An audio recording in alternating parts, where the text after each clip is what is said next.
سلامونه بیا هم په خیر راغلی. جرمني په پښتو یا جرمني د افغانانو لپاره. په دې لوست کې یو څه لغتونه یا هغه عبارتونه چې د روژې میاشتې اړوند دي هغه به یو ځل تکرار کړو. Fastenmonat د روژې میاشت. Fastenmonat د روژې میاشت. Fasten روژه نیول، روژه کېدل، روژه نیول یا روژه کېدل.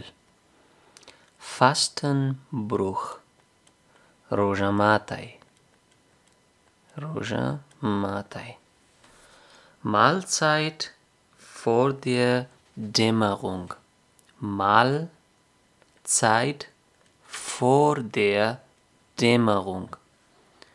پیشمنی، پیشلمی، پیشرمی، پړشمی،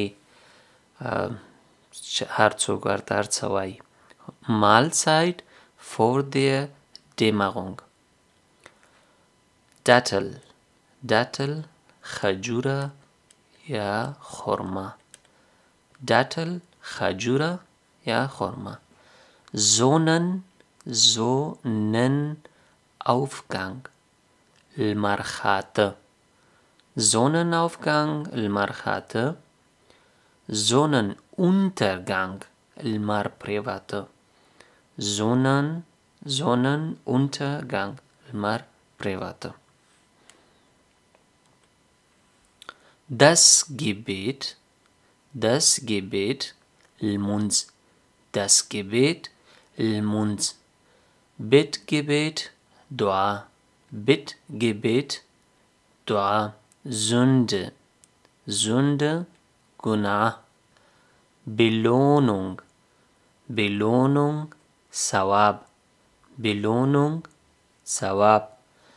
Das Gebetswaschung. Die Gebetswaschung. Die Gebetswaschung او das. Die Reinheit. Die Reinheit. پاکوالی، پاکوالی. Zuckerfest وړوکی اختر، وړوکی اختر، وړوکی اختر یا د روژې اختر، د روژې اختر. Opferfest، Opferfest غټ اختر، غټ اختر یا د قربانۍ اختر، قربانۍ اختر. Pflicht، Pflicht فرض، Pflicht فرض. Fasten ist eine der 5 Säulen des Islams. Fasten ist eine der 5 Säulen des Islams. روژه یوه بنا له 5 بناو د اسلام نه ده. روژه یوه بنا د 5 بناو د اسلام نه ده. ښه روژه ولرئ. الله مو مل.